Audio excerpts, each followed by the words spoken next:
पंजाब हवामान अभ्यासक मुक्काम पोस्ट गुगळी धामणगाव तालुका शिल्लोड जिल्हा परभणी. आजपासूनचा परत एक शेतकऱ्यासाठी अंदाज येत आहे.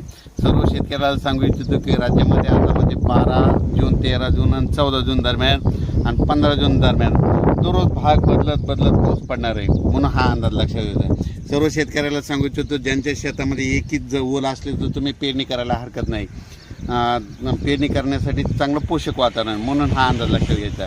आणि परत एक शेतकऱ्याला सांगतो की म्हणजे आता सध्या खंड वगैरे काही नाही, उगं घाबरू नका. काय होणार आहे, राज्यात पाऊस पडणार आहे. 20-22 जूनपर्यंत पाऊस पडणार आहे.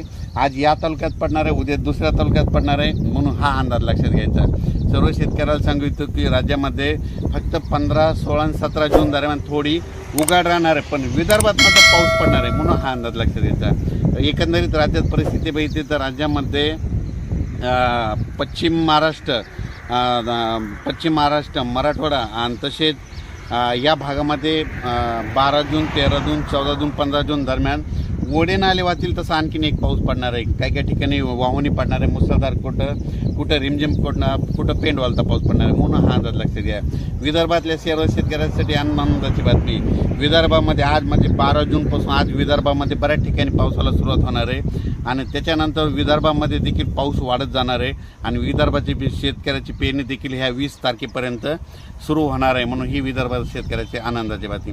परत एक राज्यातील सर्व विभागावाईज घेतलं तर सर्वात पूर्व विदर्भात आज म्हणजे 12 जूनपासून पूर्व विदर्भामध्ये पावसाला बऱ्याच ठिकाणी सुरुवात होणार आहे. त्याच्यानंतर पश्चिमी द्वारा देखील 12 जून ते 22 जून दरम्यान दररोज भाग बदलत पाऊस पडणार आहे, म्हणून हा अंदाज लक्षात घ्यायचा. आणि त्याच्यानंतर मराठवाड्यात देखील सर्व शेतकऱ्याला सांगू इच्छितो की म्हणजे 12, 13, 14 जूनपर्यंत दररोज वेगवेगळ्या भागात पाऊस पडणार आहे आणि एकच ओल असले तर पेरणी करायला हरकत नाही, म्हणून हा अंदाज लक्षात घ्यायचा.